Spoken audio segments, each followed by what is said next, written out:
무더위가 좀 싹 사라지는 것 같지 않습니까? 하나님이 우리의 반석이 되시고 요새가 되십니다. 그 하나님을 의지하고 이번 한 주간도 주님과 함께 승리할 수 있기를 바랍니다.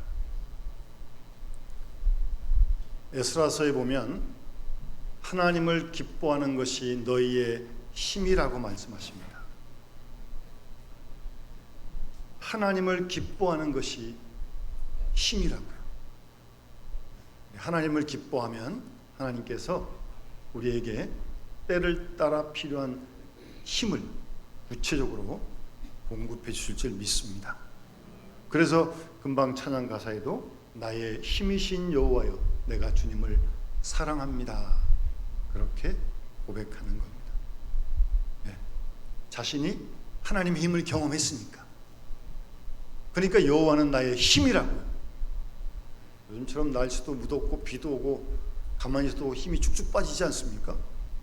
그럴 때 정말 하나님을 기뻐함으로 하나님이 주시는 그 힘을 우리가 경험하면서 나의 힘이신 여호와여 내가 주님을 사랑합니다 라고 고백하며 이번 한 주간도 무더위를 이기는 우리 온 믿음의 식구 되시기를 주 이름으로 축원합니다.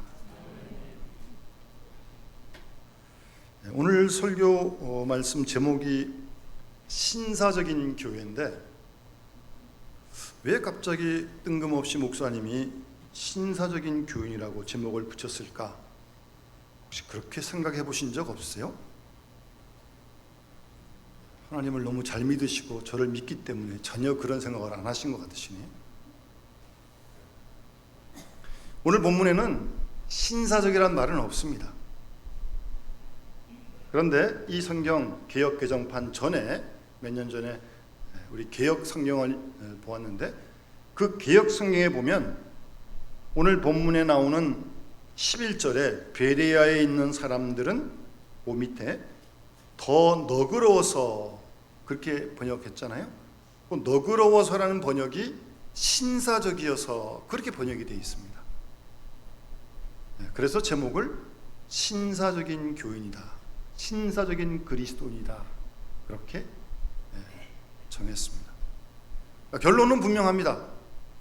저를 포함해서 우리 모든 영남의 가족들이 이 베레아에 있는 사람들처럼 신사적인 그리스도인이 되었으면 하는 마음이 간절합니다. 여러분 그렇게 원하십니까? 몇 사람이 동의 안 하는 분도 계신 것 같은데 마음으로는 동의할 줄 믿습니다. 신사적인 교인. 물론 여기서 신사적이었다는 말은 뭐 영국 신사 그럴 때 뭐 이렇게 외모, 옷을 어떻게 입고 뭐 그런 외형을 얘기하는 게 전혀 아니에요. 외형을 얘기하는 게, 겉을 얘기하는 게 아닙니다.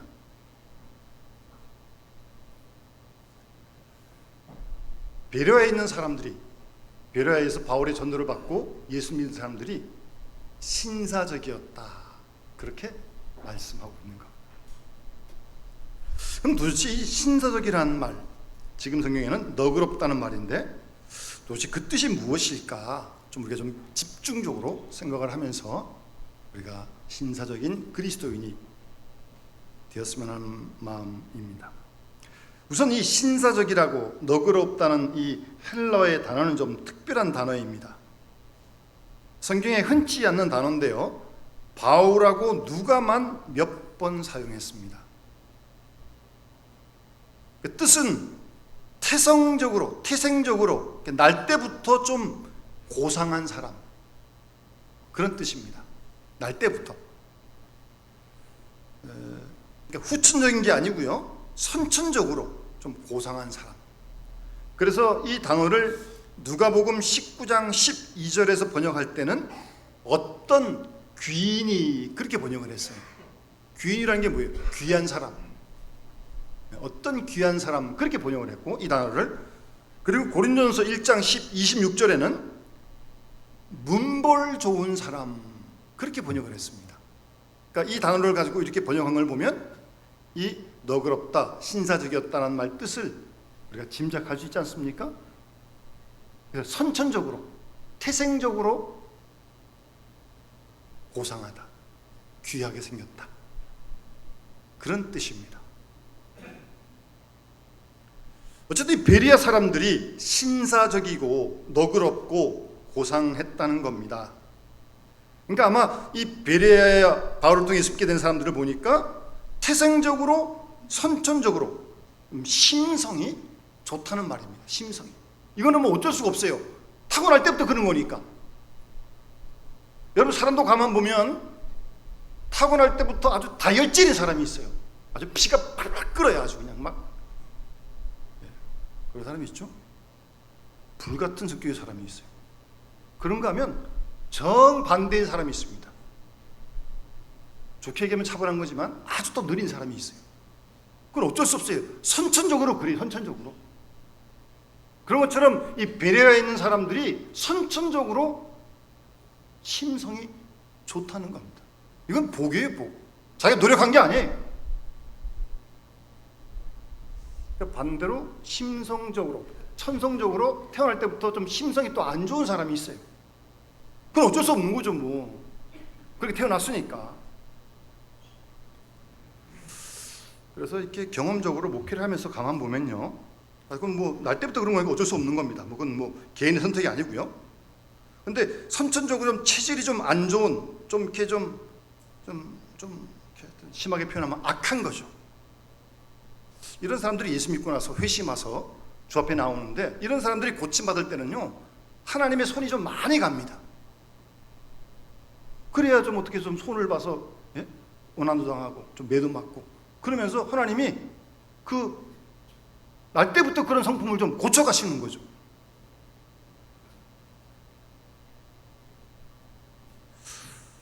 참 어쩔 수 없어요. 근데 어쨌든 이 베레아 사람은 그 반대예요. 그 반대. 천성적으로 심성이 좋아요. 그런 의미의 신사적이란 말입니다. 그래서 이 베레아 사람들은요, 원래 심성이 좋은 사람들은요, 별로 열등의식이 없습니다. 남한테 비교해가지고 뭐 위다 아래다 뭐 혼자서 그러는 거, 혼자서. 그래서 좀 비교해가지고 자기도 좀 그런 사람이 있으면 괜히 열등의식에 빠져 있고, 의심도 잘하고, 근심도 많이 하고, 체질적으로. 그런데 베레아 사람은 그렇지 않다는 거예요. 열등의식이 별로 없어요. 뭐 저도 목회를 하니까 사람을 많이 만나는데요, 어떤 사람 보면 무슨 말을 해도 그 말 그대로 정직하게 받지 못해요. 꼭 이렇게 뭐 이렇게 꺾어가지고 꼭 이렇게 하여튼 곡해해가지고 들어요. 참 답답합니다. 그런 사람과 대화를 하면요, 왜 그런지 잘 모르겠어요. 무슨 상처를 받아서 그런지 모르겠는데 사실대로 얘기하는데 그 사실을 사실대로 못 받아들여요. 참 난감합니다. 일단 의심부터 합니다. 그리고 무조건 나쁘게 봅니다. 부정적으로 봅니다. 이거 아주 크게 잘못된 거예요. 물론 그렇게 보아야 할 것도 물론 있겠지만, 모든 걸 그렇게 보면, 제가 어떤 사람을 만났는데요, 아무도 안 믿어요. 아무도. 가족도 안 믿고 남도 안 믿고 심지어 교인도 안 믿더라고. 교인도. 자기는 믿는지 모르겠어요. 무섭더라고요. 아무도 안 믿어요. 절대 안 믿어요. 불행한 사람이죠. 그런 사람은 세상을 살면서 어떻게 매일 아무도 못 믿어가지고 뭘 독을 탔을까? 이거 어떻게 먹을까? 죽을까? 날 이용해 먹을까? 맨날 그런 생각만 하면, 아휴, 그 스트레스를 어떻게 견디려고 그래요? 일단 의심부터 하는 거예요. 일단 충분히 밝은 면으로도 볼 수 있는데 어두운 면만 보는 겁니다. 이런 사람 비신사적이에요. 신사적이 아니에요. 그런데 베레아 사람들은 좋은 면으로 볼 줄 알아요. 좋은 면으로 들을 줄 알아요. 때로 마음에 좀 들지 않아도 조금 참고 들을 줄 알아요. 그럴 수도 있는 거 아니에요? 늘 뭐 내 귀에 언제 좋게 들리겠습니까? 안 좋은 얘기도 참고 좀 기다리면서 들어요. 그런 사람이 신사적이라니까요. 처음부터 아주 작정하고 의심하고 모든 일 나쁘게 보려는 심성, 본인에게도 불행하고 특히 그런 마음 가지고 있으면 하나님 말씀을 듣는데 크게 방해가 됩니다. 하나님 말씀을 듣지 못해. 이건 큰일 아니에요? 뭐 사람 말씀을 안 듣는 건 안다 치더라도 하나님 말씀을 못 들으면 어떻게 되는 거예요? 베레아 사람들은 그러지 않았다는 거예요. 그리고 이런 베레아 사람들, 신사적인 사람들은요, 편견이 없습니다. 편견. 이 편견이라는 게 아주 무섭습니다. 자기의 경험, 자기의 지식, 그것만 고집해요. 그리고 새로운 건 일체 받아들이지 않아요. 편견입니다. 그게 편견입니다. 요즘 시대가 어떻게 변하고 있는데 어떻게 자기 생각만 다 옳아요? 자기 경험만 다 해요? 편견입니다. 그래서 이런 말이 있어요. 편견은 무지의 자식이다. 무지해서 그러는 거예요. 베레아 사람들은 편견이 없다는 거예요. 그래서 다른 영어 성경 번역에 보면 열린 마음을 가졌다, 그렇게 번역했어요. 마음이 열려 있어요. 이런 사람이 신사적인 거죠. 그러니 바울이 전하는 복음을 받아들여 믿는 겁니다. 그리고 신사적이라는 말은 강한 욕망 혹은 육체적인 어떤 필요에 사로잡혀 있지 않아 불순한 동기가 덜 작용하는 사람이 신사적입니다. 사람이 뭐 완전히 깨끗할 수는 없잖아요. 어떤 동기가 있는데 교회 나올 때도 마찬가지예요. 근데 그 동기가 불순할 때가 있어요. 순수하지가 못해요. 예를 들면 너무 경제적으로 어려움을 많이 겪는 사람이면 교회 나와서 부자 되기를 원해요. 근데 부자 될 수도 있고 안 될 수도 있는 거지. 뭐 예수 믿다고 다 부자가 됩니까? 근데 꼭 부자 되는 것만 원하는 거예요. 왜요? 자신이 어려우니까. 어떤 사람은 몸이 아파요. 그 예수 믿으면 건강하다며 이러면서 교회 나와서 건강하기만을 바래요. 나쁜 건 아니지만 그것만이 동기가 되면 안 되는 거 아니에요? 젊은 청년들은 교회에 뭐 이쁜 사람도 많다는데 가면 결혼할 수 있지 않을까? 물론 와서 결혼도 할 수 있는 거지만 결혼하는 게 동기가 돼서 교회 나오면 되겠어요? 또 어떤 사람은 좀 자기를 좀 인정받고 싶어하는 사람이 있어요. 이런 사람이 교회 오면 누구나 다 자기를 알아주길 원해. 그러니까 자기가 섬길 생각을 안 하고 다 자기 보고 섬기라고만 그래요. 어느 정도 그럴 수 있지만 이게 전부가 다가 되면 안 된다는 거죠. 그런 욕망에 덜 사로잡힌 사람이 신사적인 베레아 사람이다. 바울은 그렇게 말씀하고 있는 것입니다. 그래서 이 베레아 사람들은, 신사적인 그리스도인들은 감정에 매이지 않습니다. 감정에. 사람이 누구나 다 감정은 정도의 차이가 있지만 다 있잖아요, 감정이. 근데 감정에 매이면 안 되죠. 왜 사람이 지정의가 다 있는데 왜 감정에만 매여요? 그렇지 않다는 거예요. 그렇지 않은 사람이 신사적인 교인이라는 겁니다. 감정에 매이지 않으면 어떻게 됩니까? 어떤 상황에서도 좀 냉정함을 지킬 수 있어야죠. 좀 흥분이 될 만한 일이 있고 그런 말을 들어도, 그런 상황이 돼도 좀 냉정함을 지켜갈 수 있어야 돼요. 그런 사람이 신사적이라는 거예요. 뭐 여러분 경험하시겠습니다만, 안 그래도 날씨도 덥고 짜증스러운데 불쾌지수도 높은데 이렇게 운전하고 가다가 어떻게 조금 이렇게 좀 잘못됐어요. 딴 차가 접촉사고가 안 났어요. 그런데도 차를 딱 세워가지고 내려가지고 막 삿대질을 하면서 막 그냥, 우리 구경하죠 그런 거. 왜 그러나 보면 그냥 조금 잘못하면 미안하다 그러고 지나갈 수도 있는 건데, 무슨 뭐 철천지 원수를 만난 것처럼 그냥 내려가지고 그냥 막 자신의 감정을 조절하지 못해요. 신사적이지 못해요. 제가 일전에 전에 있던 교회에서 청년들하고 함께 베트남에 단기 선교를 간 적이 있어요. 뭐 아시겠지만 베트남도 이 교통 상황이 좋지 못하고 오토바이들이 굉장히 많습니다. 신호도 별로 없고요. 근데 사고는 잘 안 나요. 그래도 어떤 특별한 일이 있어가지고 좀 택시를 타고 좀 어디 시내에 갈 일이 있었는데 뒷차가 와서 살짝 좀 쿵 하고 받았어요. 아니 시간도 지금 바쁜데 또 이거 뭐 내려서 신강이 하다 보면 이거 좀 그렇다고 그럴 거라고 생각을 하고 있었어요.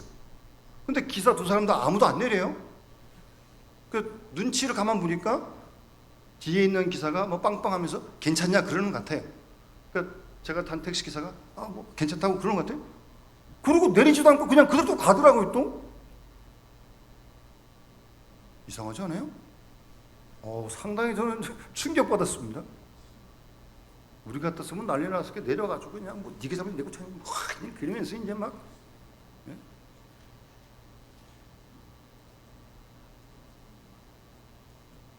여러분,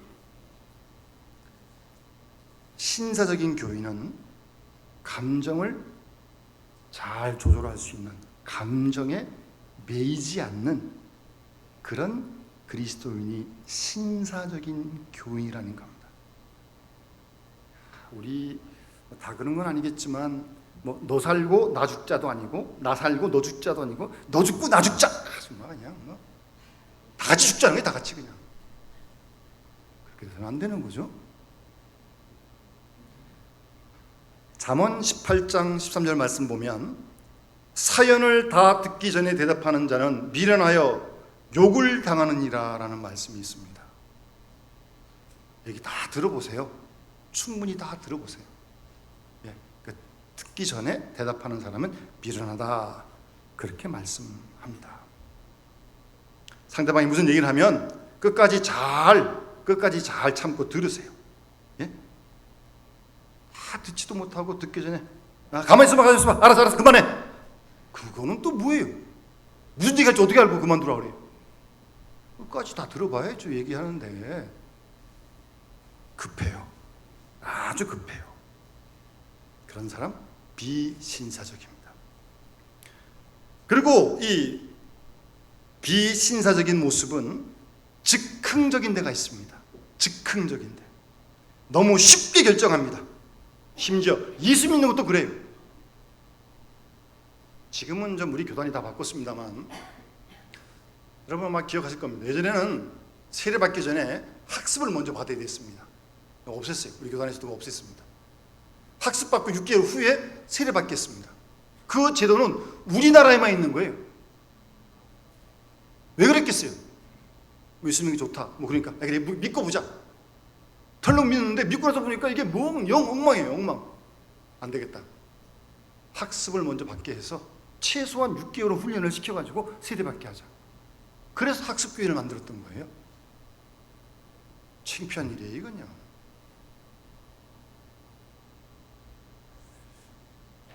여러분, 예수 믿는다는 게 뭐예요? 우리의 일생을 걸고 믿는 거 아니에요? 그럼 예수를 구주로 믿는다고 할 때도 신중하게 생각을 하고 예수 믿는 게 뭔지도 최소한 알고 누구든지 날 따르거든 자기 부인하고 자기 십자가 지고 날 따라고 말씀하셨는데 그 말씀이 무슨 뜻인지 분명히 알고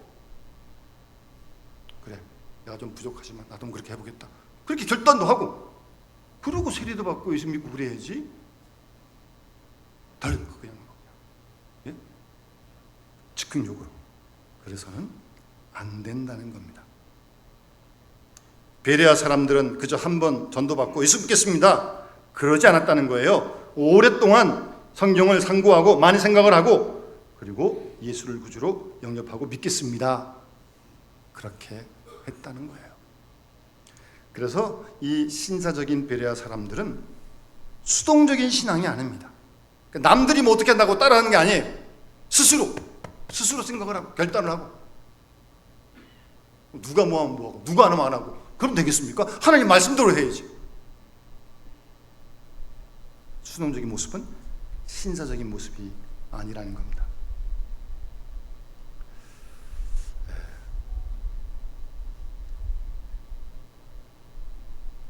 탈무드라고 하는 여러분 이스라엘의 그 지혜의 책에 보면 지혜로운 사람이라고 그러면서 7가지 조건을 말씀한 게 있습니다. 한번 들어보시고 여러분 스스로에게 한번 적용해 보시기 바랍니다. 지혜로운 사람은요, 첫 번째, 자기보다 현명한 사람을 만났을 때 침묵하고 듣는 것이 지혜로운 것이다. 우리가 주위에 그런 사람 만날 수 있잖아요. 그 사람 말을 잘 듣는 게 지혜로운 거라는 거예요. 젊은 사람들도 그렇고 남의 말을 잘 안 듣더라고요. 생각해서 해주는 말인데도 불구하고 안 들어요. 안 들어요. 지혜롭지 못한 거예요. 두 번째, 지혜로운 사람은 남의 이야기에 절대로 끼어들지 않는 것이 지혜로운 사람이다. 그런 내용이 있습니다. 남들이 좋은 말을 하든 나쁜 말을 하든 그 사이에 끼어들지 않는 게 지혜로운 사람입니다. 여러분 남 얘기할 때 끼어들지 마세요. 괜히 그냥 뭐 오지랖 넓게 그냥 그러지 마세요. 그러지 마세요. 안 그러는 게 지혜로운 거예요. 세 번째는 대답할 때에는 덤벙대지 않고 언제나 신중한 대답을 하는 사람이 지혜로운 사람이다. 그렇죠? 대답을 신중하게 해야지 덤벙덤벙 그러면 되겠어요? 네 번째는 질문을 할 때도 핵심적인 질문을 하고 대답을 할 때도 이치에 맞는 대답을 해야 한다. 어떤 사람 질문할 때 뭘 들어보면요, 이게 뭘 질문하는지 잘 모르겠고 질문을 하는 건지 자기 자랑을 하는 건지 알 수가 없어요. 질문하려면 요점을 딱 질문을 해야지 뭐 질문인지 자기 자랑인지 그건 아니잖아요. 그 대답을 할 때도 이치를 잘 따져서 정리를 잘해서 대답을 해야 한다. 그래서 지혜롭고, 그 다음 다섯 번째는 해야 할 일을 먼저 하고 미루어질 일은 맨 마지막에 하는 것이 지혜로운 사람이다. 그랬습니다. 여러분 우리가 할 일이 많은데 다 못해요. 그러니까 우선순위를 정해야 돼요. 어떤 일이 있어도 1번 주일날이면 예배드리니 만사를 딱 지켜놓고 비가 오든 눈이 오든 다 못해요. 우리가 할 일을요. 딱 우선순위를 정해놔야 돼요. 그렇게 정해서 하는 사람이 지혜로운 사람이다.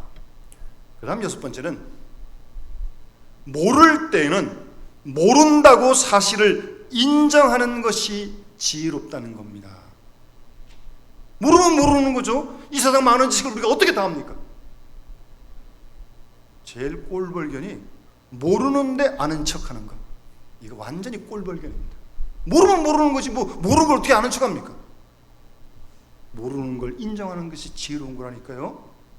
아이들이 뭘 물어볼 때도 다 우리가 알지 못하잖아요. 야 기다려봐, 나도 좀 더 공부를 해올게.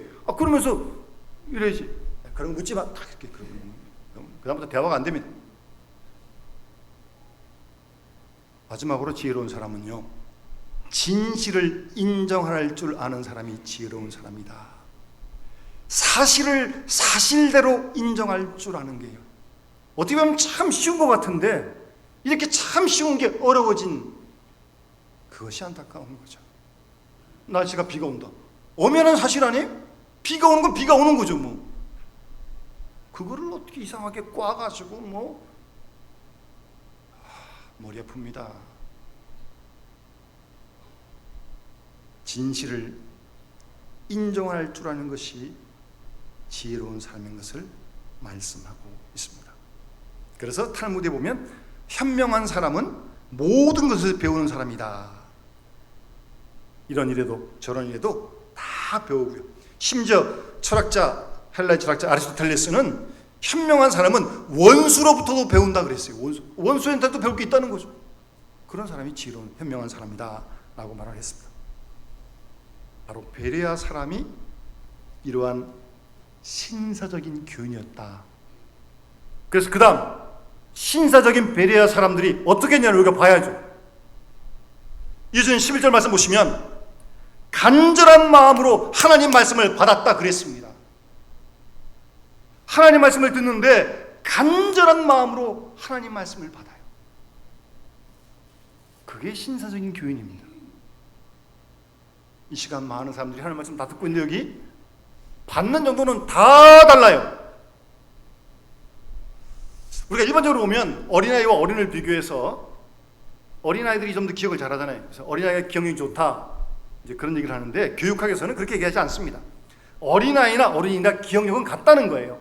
그런데 어린아이는 백지 상태에서 뭘 받아들이니까 전적으로 받아들이는 것이고 어른은 들으면서도 이 생각 저 생각 그게 다 듣지 못하는 거예요. 그러니 기억력이 떨어질 수밖에. 하나님 말씀을 듣는데 다른 번역에 보면 이 간절하다는 단어를 아주 전심을 다해서 들었다 그렇게 번역하고 있어요. 아주 집중력 있게 듣는 걸 말하는 겁니다. 그게 간절한 마음으로 듣는 거예요. 100% 완전히 간절한 마음으로 집중해서 하나님 말씀을 받아들이는 사람이 베레아 사람입니다. 제가 전에 교회에 있을 때 어떤 구역장님하고 신방을 갔어요. 그 부인 집사님이 잠을 잘 못 주무신대요. 잠을. 그래서 집사님 그러면 낮에 좀 운동도 좀 하시고 좀 그렇게 한번 해보시라고 제가 이제 예배 드리고 권면을 했어요. 같이 갔던 구역장이 그 집사님한테 집사님 잠 잘 안 와요? 성경을 보세요 그러더라고요. 성경 읽으면 잠 잘 온대요. 글쎄요, 성경이 수면제인가요? 뭐 모르긴 해도 이불 깔고 이렇게 누워가지고 성경 보는 거 아니에요? 아주 난감할 때가 있었습니다. 여러분, 하나님 말씀을 읽는데 이불 깔고 엎드려가지고 뭐 졸린 듯 마는 듯 읽다가 잠드는 거예요? 잠이 와도 정신을 바짝 차리고 정신 뭐 정자세를 하고 집중해서 하나님 말씀을 읽어야지, 들어야지. 이게 뭐 졸은 듯 마는 듯 간절한 마음으로 하나님 말씀을 받았다는 거예요. 아주 집중력 있게. 여러분, 이것도 연습해야 되고 훈련해야 됩니다. 하나님 말씀을 간절한 마음으로 받아. 그 다음에 날마다 한 번 듣고 끝나는 게 아니에요. 한 번 읽고 마는 게 아니에요. 날마다 그 말씀을 묵상하는 겁니다. 상고하는 겁니다. 날마다 하나님 말씀을 매일매일. 그래서 그 말씀이 우리의 생각과 마음을 주장할 수 있도록. 그렇지 않으면 뭐 우리가 아민 사람 다 똑같습니다. 뭐 우리도 세상에 사는데 뭐 세상의 유혹들이 다 우리한테 들어오는 거죠. 뭐 하나님 말씀 무장하고 있어요. 그 다음에 상고했다는 말은 하나님 말씀을 의심했다는 게 아니에요. 이게 하나님 말씀인가 진짜인가 아닌가 그런 뜻이 아니고, 읽은 말씀을, 들은 말씀을 내가 어떻게 내 생활 속에 적용할 것인가, 그걸 생각했다는 거예요. 오늘 이 말씀을 들었어요. 그럼 내가 집에 가서 실천을 해야 되는데, 그럼 이 말씀을 내가 어떻게 적용해야 되느냐, 그 생각을 했다는 거예요. 하나님 말씀을 들었으면 생활에 적용이 되는 거 아니에요? 네, 그런 과정을 상고했다고 얘기하는 겁니다. 베레아 사람들은 신사적이었습니다. 너그러웠습니다. 그래서 하나님 말씀을 집중적으로 듣고 받아들이고, 그것도 날마다 매일매일 그 말씀을 듣고 그 말씀을 생활하면서 이 말씀을 따르는 길이 이 길일까 저 길일까, 그걸 물어보고 그 말씀을 따라 순종하는 그런 그리스도인이 베레아에 있는 그리스도인들이었습니다. 여러분들은 우리 모든 믿음의 식구들이 우리의 마음이 바로 이 베레아에 있는 그리스도인들처럼 좀 신사적이고 너그럽고 그런 마음이 돼서 하나님 말씀을 받아 그 말씀을 따르고 순종하며 하나님을 기쁘시게 드리고, 우리도 생명의 길을 진리의 길을 가면서 그 말씀을 증거하는 우리 믿음의 식구들이 다 되시기를 주 이름으로 축원합니다. 주신 말씀 기억하면서 286장 우리 찬송 부르시면서 봉헌하도록 하겠습니다.